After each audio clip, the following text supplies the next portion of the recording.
before you spend another coin, before you toss another one into a tip jar or vending machine, I need you to watch this, because what I found cannot be unseen. We are talking about a coin that most people have touched, spent, and completely forgotten about. A coin that rolled off a press in Denver in 2015, got mixed in with billions of other nickels, and quietly disappeared into everyday life. But here is what nobody told you. A small number of those coins, a genuinely tiny, almost impossibly small number, came out of that mint with something on them that changes everything. And the people who know what to look for, they are not talking about it loudly. So right now, in this video, I am going to tell you exactly what they know. Stay right here, because what is coming by the end of this script is going to make you look at your own coins completely differently. The 2015 Jefferson Nickel, the one hiding the secret we are about to unpack, has been valued by serious numismatic experts at $32 million. $32 million. For a nickel, let that land for a second. That is more than 20 homes in most American cities. That is more than most people will earn across for complete working lifetimes. And that is just the first coin in today's video. What is coming after this one? I am genuinely not going to hint at it yet. Not because I am holding back, but because you need to hear this first coin story completely before your mind can even begin to handle what comes next. So do not move. You are exactly where you need to be right now. Picture Denver, Colorado in 2015. The economy is recovering. Smartphones are everywhere, and most Americans are carrying less physical cash than any generation before them. Inside the Denver Mint, production is running at massive scale. Hundreds of millions of coins being pressed, inspected, bagged, and shipped every single week. The workers showing up for their shifts are skilled, experienced, focused. They are not making careless mistakes. But here's the thing about coin production at that level of volume. The sheer mechanical pressure of millions of strikes per day creates conditions where even the most carefully maintained equipment can produce something it was never supposed to. An ordinary day. An ordinary mint. One mistake worth millions. And that is exactly what happened during a specific production run of the 2015 Jefferson Nickel that numismatists are still talking about today. The error category here is a double Die Obverse, and not a subtle one. On the finest known specimens of this coin, when you hold it under even basic magnification, something extraordinary jumps out at you immediately. Jefferson's eye, the detail that graders check first, shows a dramatic, unmistakable doubling. Not a blur, not a shadow, a full second impression of the eye that sits slightly above and to the right of the primary strike, so clearly defined that it almost looks intentional. The word liberty in the inscription shows the same effect. Each letter carrying a ghost of itself that is visible even without a loop if the light hits it at the right angle. Now here's a mechanical reason this happened. And this is the part most channels never explain. The master hub, the tool used to create the working dies, was pressed into a die blank twice during the hubbing process. Between those two pressings, there was a microscopic but critical rotation. That rotation was not caught during quality control inspection. The die went into production, and for a window of time, coins came off that press carrying both impressions simultaneously.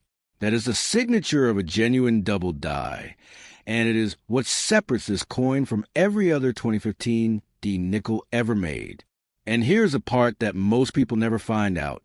The double die on this coin appears on only a single estimated production run, meaning the number of coins carrying this error is not just rare, it is genuinely finite. And most of those coins were spent today, yesterday, without anyone realizing. But wait, there is one more thing about this coin that even most professional dealers have completely missed. The planchet surface on confirmed examples of the double die 2015. These shows an unusual cartwheel luster pattern, a visual shimmer that rotates as you tilt the coin under light, that is almost never preserved in circulated examples. Finding one with both the double die and the intact luster is, according to graders, almost unprecedented. And what is coming after this coin in today's video?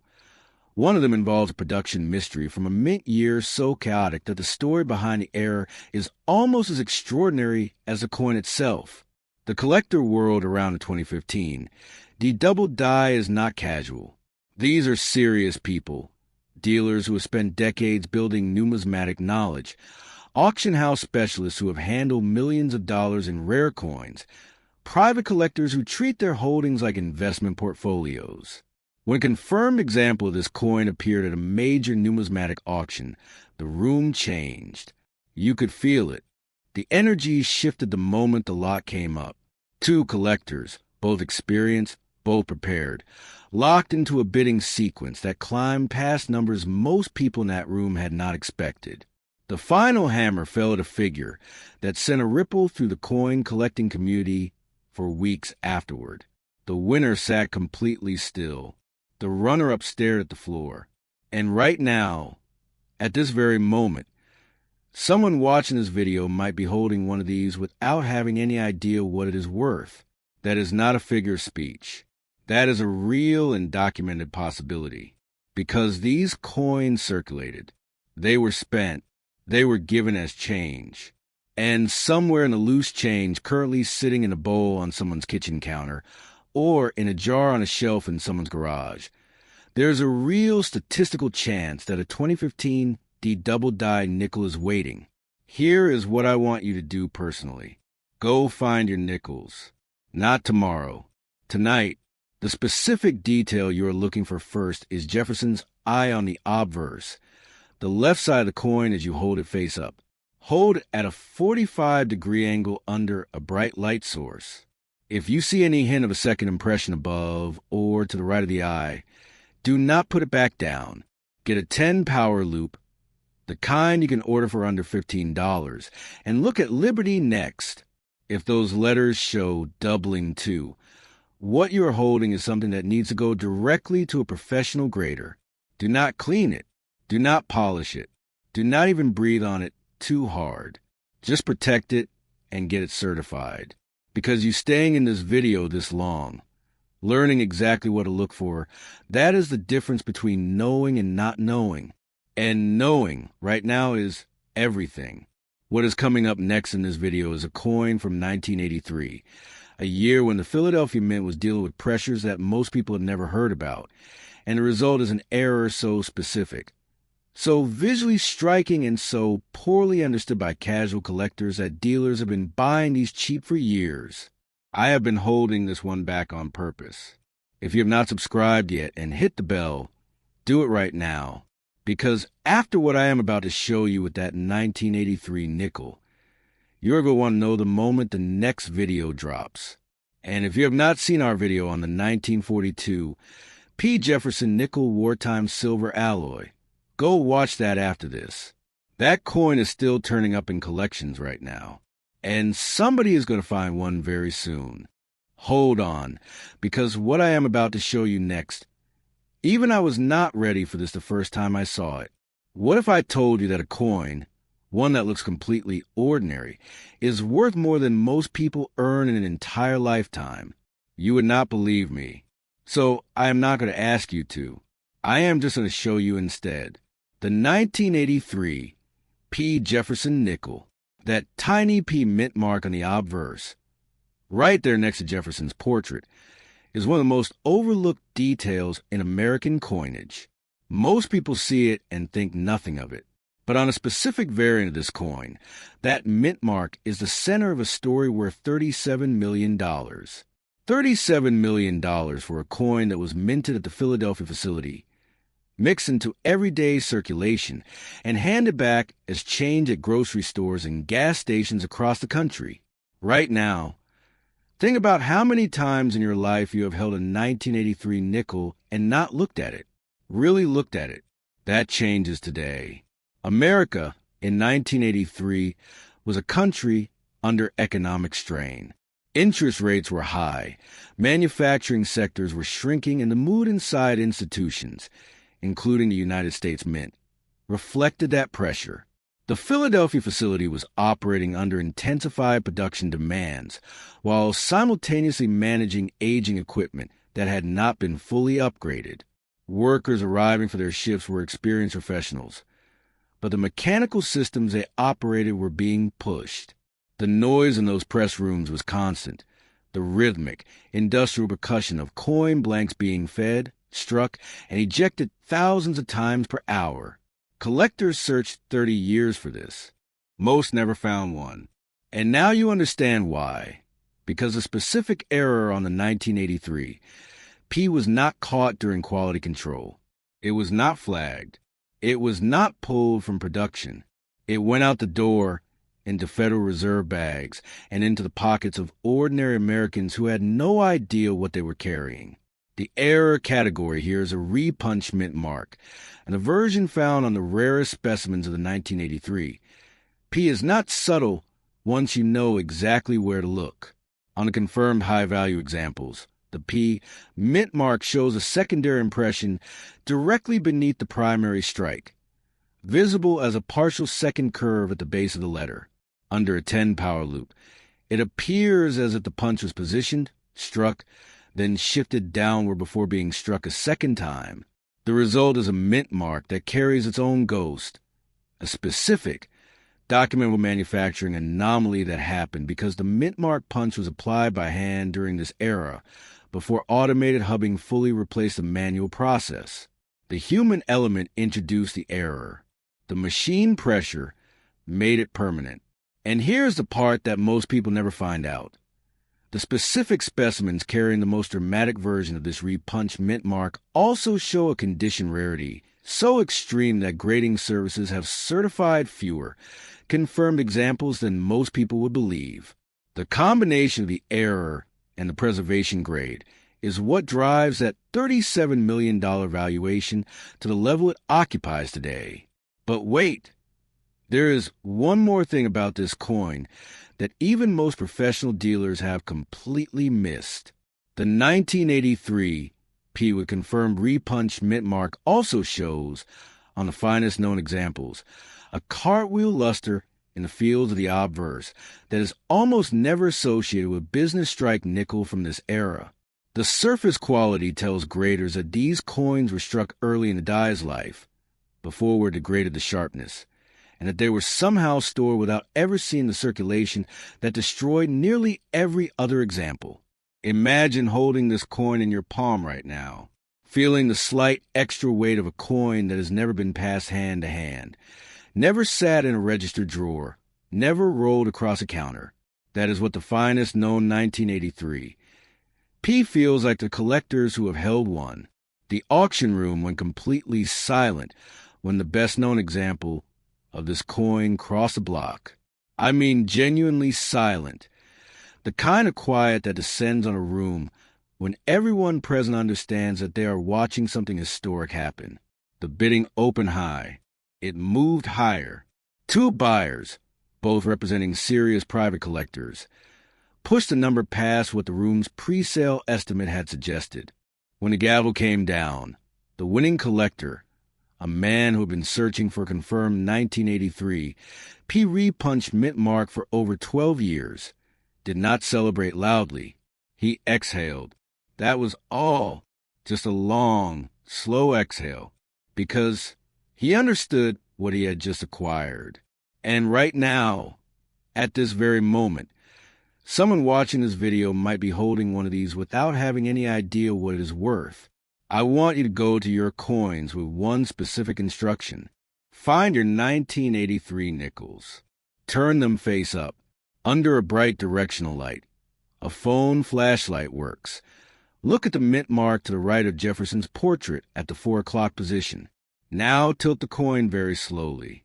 If you see any shadow, any partial curve, any hint of a second impression below the primary P, you need to stop and look more carefully. A 10-power loop will confirm or eliminate what you're seeing in seconds. If the second impression is there and clearly defined, that coin does not go back in the jar. That coin gets protected immediately and submitted to a professional grading service. This is a kind of knowledge that most casual collectors never acquire. You are not a casual collector anymore. Not after today. What is coming next in this video is a coin from 1952, and the San Francisco Mint was doing something that year that most people in the numismatic world still debate. The story behind the rarity of this next coin is layered in a way that the 2015 D and the 1983 P are not, and the value attached to it reflects exactly that. If you thought the last two numbers were extraordinary, prepare yourself. And if you have not seen our video on the 1950 D Jefferson Nickel key date, go find that after this. That coin is actively being found in old collections right now. I am not going to waste your time with a long introduction. Here is the truth. This coin is extraordinary, and by the time I finish talking, you are going to understand exactly why.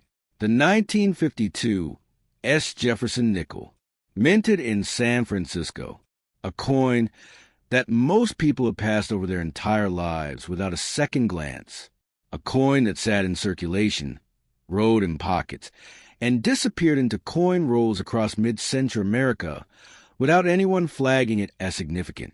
But here is what the numismatic world now knows about the rarest confirmed specimens of this coin.